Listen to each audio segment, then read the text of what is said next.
see how straight that is? Look, they put that dead straight, and then they pour in the sand. It's amazing, right? Who would think you have to have sand? And it's got to be a very pure sand. I know you enjoy being president. Do you ever miss building things? I love construction. Yeah. I love it's in your heart, isn't it? Well, I love it. I know it better than anybody. When I see a railroad going from San Francisco to L.A., I think it's 100 times over budget. It's incredible. One of the most incompetent things. That's Newscomb. And why do they keep funding that? I think we're not going to anymore. In fact, a little bit of a story. We're not going to fund that anymore. It's out of control. First of all, it doesn't go where it's supposed to. It's supposed to go from L.A. to San Francisco. Now, because they don't have any money, they've spent, what is it, 30, 40 times more than it was supposed to spend. And they made it much shorter because it no longer goes into the cities. It stops miles outside of the cities. Because if you were a builder and you went 34 times over the budget, you would be fired, right? If you went one time, if you went a half a time over the budget. So see what they're doing? They're unwrapping the sand. It's all pure sand. Along those lines, and if it weren't pure sand, it would eat away at the metal. Mr. President, with the rail funding in California, will your recent dust-ups with Governor Newsom impact additional wildfire relief out there? They've requested $40 billion. Sure, maybe. The man's incompetent. He shouldn't have fires like that. You clean the floor of your forest, and you won't have any forest fires. You know, Austria has very, very flammable trees. They don't have forest fires because they clean the floors. They maintain their forests. Good, in fact. You know, hatred is never a good thing in politics. When you don't like somebody, don't respect somebody, it's harder for that person to get money if you're on top. But he's done a bad job. How will you ensure that... I'll tell you one thing. If I didn't bring in the military to Los Angeles, you wouldn't even have a seat. You probably wouldn't be here. You'd be covering the riots in Los Angeles right now. And we got a great ruling, as you know, yesterday from the judge. The absolute right. If we didn't bring in the military in Los Angeles, you would have maybe no city. You'd have just what you have with the housing, burned to the ground. How will you ensure that what they're doing is they take this out. With the ruling yesterday, does that you agree with Israeli Prime Minister Benjamin Netanyahu? Yeah, well, with the ruling yesterday, does that mean you're more empowered to send National Guard to other cities as well, maybe New York? I don't think more empowered. I always thought I was empowered. It would be a shocking ruling. Only a guy like Newsom would even ask for it. You know, he should be thanking me instead of fighting. Newsom wouldn't have a city. Right now it would be burning to the ground. You'd have people running all over, throwing rocks. Did you see them breaking up the concrete? Because we caught the bricks. They were bringing bricks, heavy bricks, red bricks, by the bag. 5 or 6 big bags. The guys strong guys that could hardly even carry them. They're going to hand them out to people to throw at the police. And by the way, the chief of police in Los Angeles said that we needed the help. If we didn't have the help, we would have been in trouble. Now he changed his mind 4 days later because he put a little bit, but and he actually needed it more then. But we did a great job. We quelled that thing, and the fact that we are even there thinking about going in, they won't bother with it anymore. They'll go someplace else, but we'll be there too. We'll be wherever they go. We're going to be. Did you see the May numbers for immigration? Yeah, great numbers. 0. Yeah, we had 0. Did you see that, everybody? You were going to ask that. 0. I was going to ask that. She's on our side now. Because most people don't want to ask her. Well, she said, she told early, Brian, you see the main numbers. It's 0. 0, yeah. How is that even? Because we really have a tight border. Now, we have let a lot of people in, but they came in legally. They actually have to take a little test, and they have to say, I love America, you know, minor things like that. Minor things like that. Mr. President, can you talk about extending the talk again?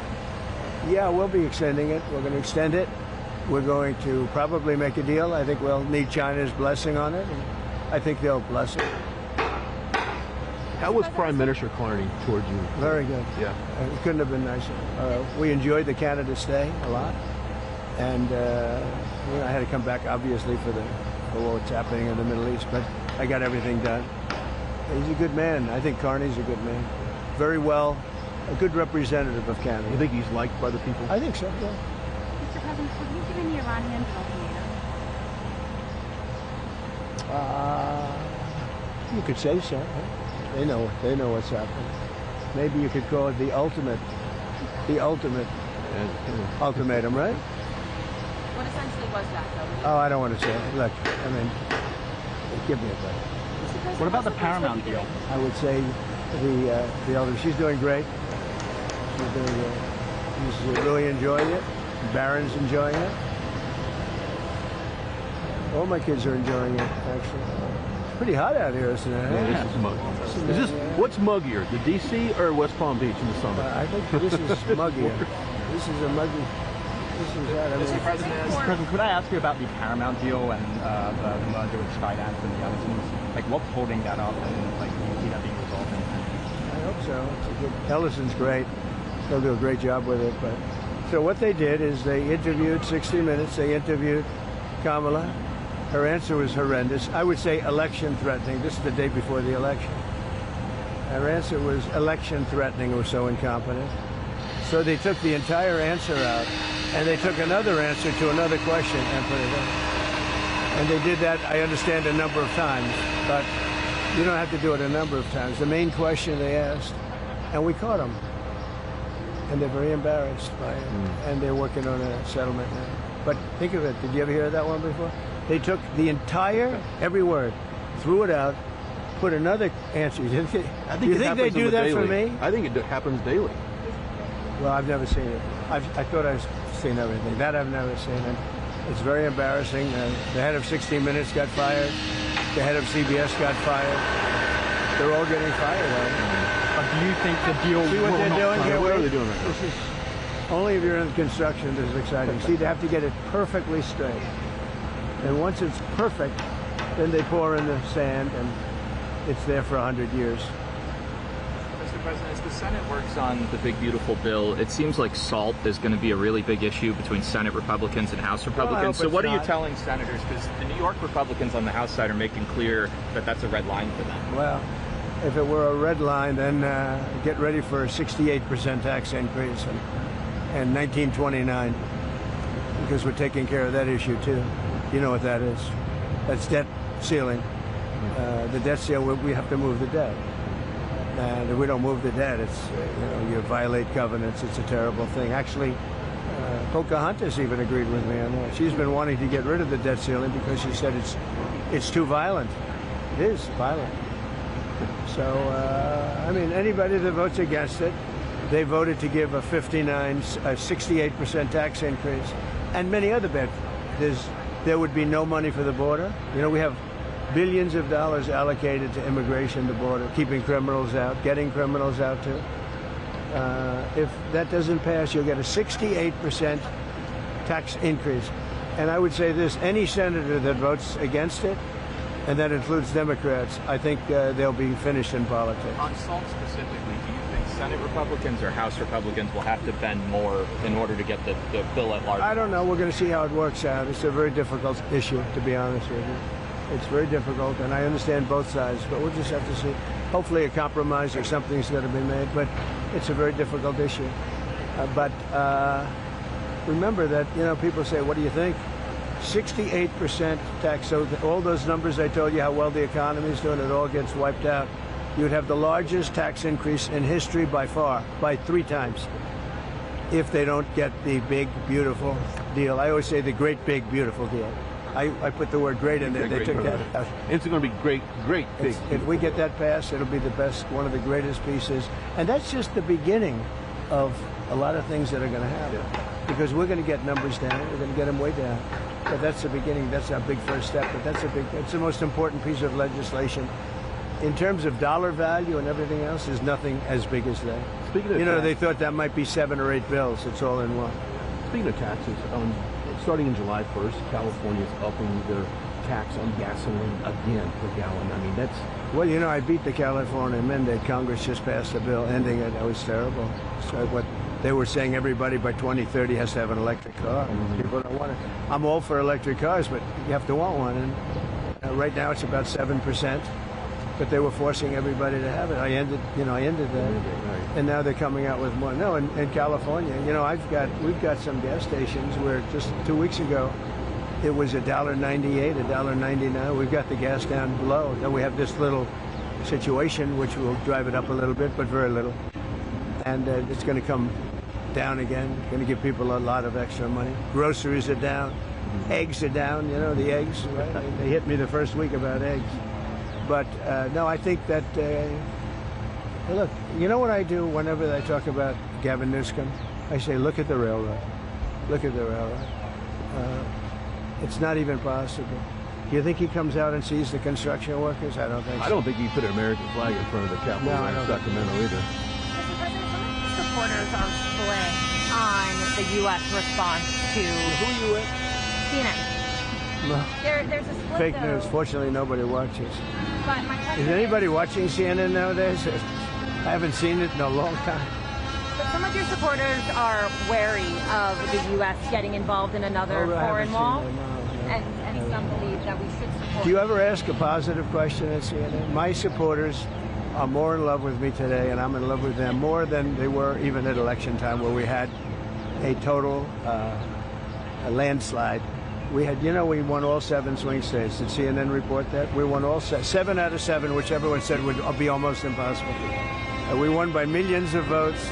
We won 2,750 districts versus 505 districts.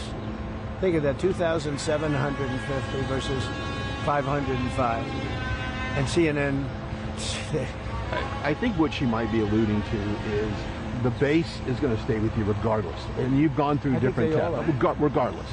But some of the people in the base don't want a long-term war. They're afraid that we're going to get into a long-term war. We're not looking for a long-term war. We're looking, I only want one thing. Iran cannot have a nuclear weapon. Right. That's it. I'm not looking long-term, short-term. And I've been saying that for 20 years. I've been saying it as a civilian who got a lot of publicity. People would cover it. Very simply, Iran cannot have a nuclear weapon. That's it. It's not a question of anything else. And if you did, you wouldn't have much of a country, because they would use it on us and they'd use it on other people, and they'd be a terror all over the world. So I may have some people that are a little bit unhappy now, but I have some people that are very happy, and I have people outside of the base that can't believe that this is happening. They're so happy. And there was a poll that just came out today that my approval rating's the highest it's ever been. All I'm doing is saying you can't have a nuclear weapon. And I tried to do it nicely, and then on day 61 I said, let's go, because we can't let that happen. And I've been saying it for 20 years. But, okay, I'm going to leave. Thank you very much. Thank you, sir. I appreciate your time. Thank you, sir.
We're gonna hold here for a minute, but when we do go back, we're gonna have to loop D again to get back.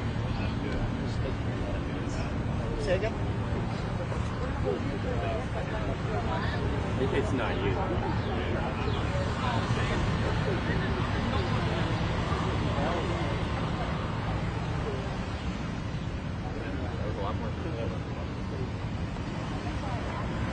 Earlier, when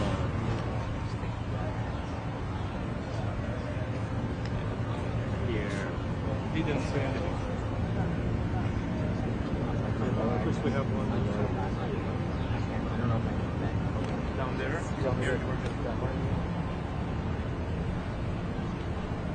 Keep that jaw attached. like as soon as you let it go, it starts turning on. Is your transmitter on 50? Or on high?